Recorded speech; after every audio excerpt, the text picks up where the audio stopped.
Joining me now is our great friend John Roberts, co-anchor of America Reports. John, thank you for doing double time today. Can I just, this is a reporting view, opinion, whatever you got. I just don't understand all this back and forth, the toing and froing about hostages and humanitarian assistance. I mean, is Team Biden want to slow this down? Do they want a ceasefire? What exactly is a humanitarian pause? I'm so confused, John, and I have a feeling Prime Minister Netanyahu is confused, which is why he said what he said today, that the U.S. didn't have ceasefires after Pearl Harbor or 9/11. What do you think is going on? How do you interpret all this? It would appear, Larry, as though the Biden administration does want to slow this down. And I think they want to slow it down because there are still 10 Americans who are being held hostage on top of all of the other Israelis who are being held hostage, potentially people from other countries as well. They're caught, as you know, Larry, between a rock and a hard place here. They've got full support for Israel to go in there and decapitate Hamas. However, they're getting a tremendous amount of pressure from the left flank about the plight of the Palestinian people. Benjamin Netanyahu said it in his press conference earlier today. He said, "We have told Palestinians in Gaza, get to the south of the Strip. There's a safe zone there. We've got aid coming in. You'll be taken care of." But Hamas is not letting people go down to the south. They're telling them to stay where they are. They're using them ostensibly as human shields. And so Israel is now stuck to say, we've got to go in there. We've got to get rid of Hamas in the same way that George Bush went in and got rid of Osama bin Laden and al-Qaeda after 9/11, in the same way that Roosevelt responded after the attack on Pearl Harbor. And I think they feel kind of like they're handcuffed a bit here by American policy as Biden really is trying to satisfy two constituencies. I mean, John, going back in history, the Pearl Harbor thing is interesting.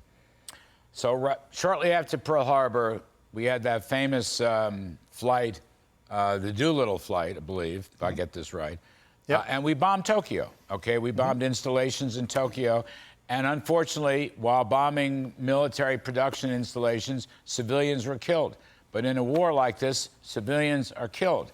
This is why it just seems to me, John, I understand the left wing of the Democratic Party, although I don't know why Joe Biden feels beholden to them, but that's separate, or maybe it's related if you have a thought. But, I mean, it just seems to me none of this is helping Israel.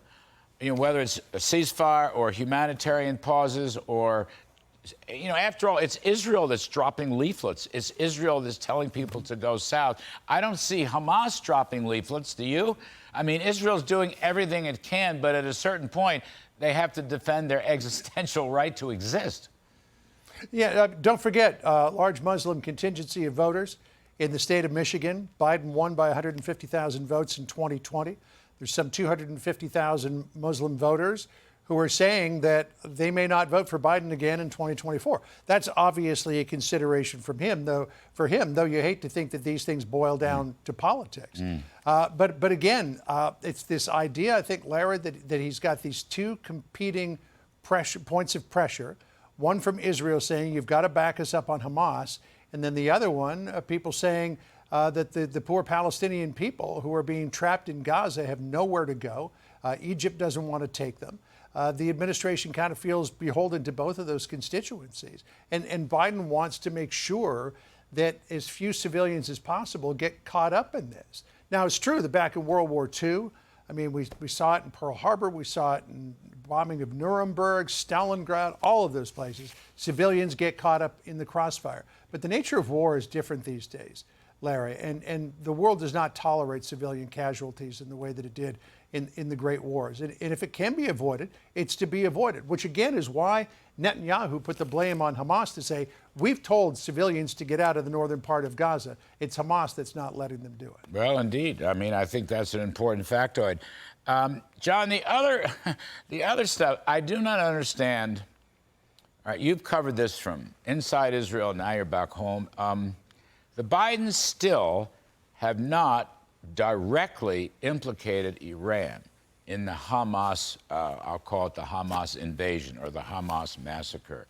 And I thought, John, that the lobbing of a couple of missiles into Syria, an unmanned munitions depot, was a pretty weak response to the fact that the terrorists have, they've come after us, 15 times, 20 times, more than 20 times. I mean, on a reporting basis, why he doesn't mention Iran? It's like Iran hardly exists in the mind of the Biden administration. I don't get that, John. Yeah, let me make one correction too. I said Nuremberg. I meant the bombing of Dresden, Germany during Yes. World War II. Yes. And it is curious that this administration is not laying blame at the foot of Iran to the degree that the administration that you worked in did. I spoke with your former boss on Friday about this, and I said, what do you think of the Biden administration's response to Iran and its meddling, not just with Hamas and Hezbollah, but also the bombing of Al-Tanf and al-Assad? And he said that he would be very, very tough on Iran if that happened. And as we saw, the previous administration, when an Iranian proxy killed an American contractor, Trump responded by taking out Qasem Soleimani, the head of the Quds Force of the IRGC. But this administration's not doing that. And I kind of think it's twofold. I think that they don't want to risk Iran saying, you know what, we're going to start firing missiles at the Fifth Fleet in Bahrain and bases in Qatar and places like that. They're trying to keep this weird relationship with Iran going, still hoping that maybe they can get them back into a nuclear deal if they can kind of keep a lid on the pot here. But if you don't call out Iran for what it's doing, and you say to them, because the only thing they really understand is force, that you are going to suffer and you are going to pay if you keep doing this, keep your nose out of it, then they're just going to continue to meddle. I think so. There has to be a high cost. I agree, John. Last one. In your reporting in Washington now, is there any hint that Biden would change his national security group? Blinken at the State Department, Sullivan at the National Security Council, various people inside the White House. Is there any hint that he wants a personnel change because this story didn't work out so well for them? Nothing that I can see, and it's not the first story that hasn't worked out well for them.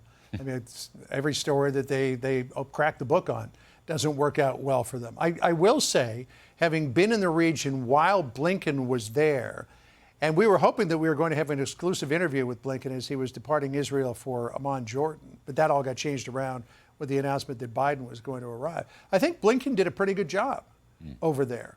Now, Sullivan doesn't exactly have a winning track record when it comes to foreign policy, but I think Blinken was doing the right thing to the best of his abilities. But I don't see any moves by Biden to change out the team, not at this point anyways. No reset. No reset. Everybody keeps talking about a reset. There's no reset. John Roberts, you are the best of the best, as always. Folks, be sure to catch John and his co-anchor Sandra Smith on America Reports weekdays every day from 1 to 3 p.m. Eastern on Fox News. Thank you, John, again. Can't help thank you enough.